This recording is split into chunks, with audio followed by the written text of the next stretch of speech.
வங்கக்கடலில் புதுசாக ஒருத்தவங்க பார்த்தீங்கன்னா கிளம்பியிருக்கான். அது வேறு யாரும் இல்லை, மந்தா புயல்னு பார்த்தீங்கன்னா ஒன்று வந்திருக்கு. ஸோ இதனால் நமக்கு என்ன ஆபத்து இருக்குது அது மட்டும் இல்லை.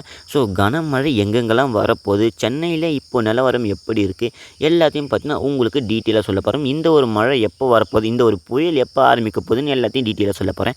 நம்ம சேனலுக்கு நீங்கள் புதுசாக இருந்தாலும் சரி, சப்ஸ்கிரைப் பார்க்காம இருந்தாலும் சரி, மறக்காமல் சப்ஸ்கிரைப் பண்ணி வச்சுட்டு வீடியோக்கு லைக்காக கொடுத்துருவாங்க. வீடியோக்குள்ளே பார்க்கலாமா? ரீசெண்டாக பார்த்தீங்கன்னா மழை ஆரம்பிச்சிருச்சு. வங்கக்கடலில் உருவாகி இருக்கிற காற்றழுத்த தாழ்வு பகுதியால் பார்த்தீங்கன்னா இப்போ மந்தா சைக்ளோன்னு பார்த்தீங்கன்னா ஒன்று புதுசாக பார்த்தீங்கன்னா உருவாகிருக்கு. இது மக்களுக்கு எவ்வளோ அஃபெக்டை கொடுக்கும், எவ்வளோ தொந்தரவை கொடுக்கும், இதனால் பல டேமேஜுகள் நடக்குமா இல்லையா, அதையும் இந்த ஒரு வீடியோவில் சொல்லிடுறேன். இந்த சைக்ளோன் எப்போ ஆரம்பிக்க போகுதுன்னு நான் உங்களுக்கு சொல்கிறேன். அதாவது பார்த்தீங்கன்னா 27ஆம் மார்னிங்கே பார்த்தீங்கன்னா காலையிலே இது புயலாக வலுப்பெருக்குன்னு பார்த்தீங்கன்னா சொல்லியிருக்காங்க.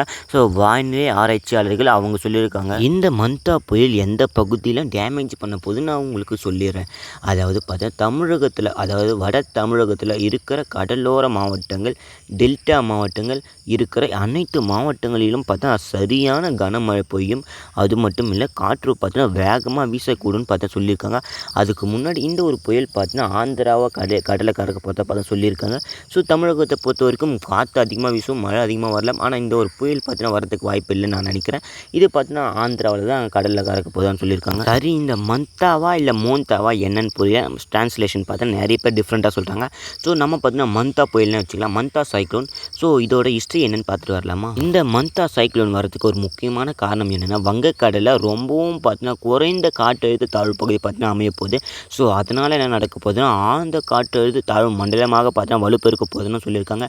ஸோ அதனால தான் இந்த ஒரு புயலே பார்த்தீங்கன்னா வரப்போதான் சொல்லியிருக்காங்க. 27ஆம் மார்னிங்கே பார்த்தீங்கன்னா தென் மத்திய வங்கக்கடலில் பார்த்தீங்கன்னா புயலாக வலுப்பெருக்கும்னு வேறு சொல்லி வச்சுருக்காங்க. அதுக்கப்புறம் நான் இந்த மாதிரி ரிசர்ச்லாம் பண்ணி முடிச்சு வானிலை ஆராய்ச்சியாளர்கள் பார்த்தீங்கன்னா ஒரு வழியாக பார்த்தீங்கன்னா இந்த ஒரு சைக்ளோனை கண்டுபிடிச்சிட்டாங்கன்னு தான் சொல்லணும். ஏன்னு தெரியுமா, இந்த ஒரு சைக்ளோனை கண்டுபிடிக்கிறதுக்கு கொஞ்சம் கஷ்டமாக தான் இருந்தது. நாளைக்கு கண்டுபிடிச்சிடலாம், நாளைக்கு தான் தெரியும், நாளைக்கு தான் தெரியும், இந்த மாதிரி பார்த்தீங்கன்னா வானிலை ஆராய்ச்சிகள் டேட்டை தள்ளி போட்டுக்கிட்டே இருந்தாங்க. ஆனால் ஒரு வழியாக பார்த்தீங்கன்னா ஃபைன் பண்ணி முடிச்சிட்டாங்க. ஸோ இந்த ஒரு சைக்ளோனை பற்றி, இந்த சைக்ளோன் வரத்தால் எந்தெந்த மாவட்டங்களுக்கெல்லாம் மழையை சொல்லியிருக்காங்க, ஸோ எந்த மாவட்டங்களில் கனமழை வரப்போகுதுன்னு சொல்லியிருக்காங்க. ஸோ காற்று அழுத்தம் வேறு அதிகமாக இருக்குன்னு வேறு சொல்லியிருக்காங்க. எந்த பக்கம்லாம் காற்று அதிகமாக வீச போகுதுன்னு எல்லாத்தையும் நான் உங்களுக்கு சொல்கிறேன். ஃபர்ஸ்ட் ஆஃப் ஆல் நம்மளுடைய தமிழகத்தில் எந்த பகுதியில் மழை வரப்போகுது, என்னைக்கான தேதியில் வரப்போகுதுன்னு நான் உங்களுக்கு சொல்கிறேன். அதாவது பார்த்தீங்கன்னா 26ஆம் தேதி 27ஆம் தேதி பார்த்தீங்கன்னா காலையில் புயல் உருவாக போகுதுன்னு பார்த்தா சொல்லிட்டாங்க. ஸோ மேற்கு வடமேற்கு திசையில் பார்த்தீங்கன்னா இது நகர போகிறதாகவும் சொல்லியிருக்காங்க. அது மட்டும் இல்லை, ஸோ இது வலுப்பெற்ற உடனே பார்த்தா புயலாக மாறும்னு பார்த்தீங்கன்னா சொல்லி வச்சுருக்காங்க. எல்லாத்தையும் சென்னையில் பார்த்தீங்கன்னா மிக கனமழைக்கு வாய்ப்பு இருக்கிறதா பார்த்தா சொல்லியிருக்காங்க. இந்த மந்தா புயல் பேர் வரதுக்கு ஒரு முக்கியமான காரணம் என்னென்னா தாய்லாண்டுன்னு சொல்லலாம். இது என்னடா சம்மந்தமே இல்லாத சொல்கிறேன்னு கேட்டிங்கன்னா, தாய்லாண்டு தான் இந்த மாதிரி ஒரு நேமை பார்த்தீங்கன்னா பரிந்துரை செஞ்சுருக்காங்களாம்.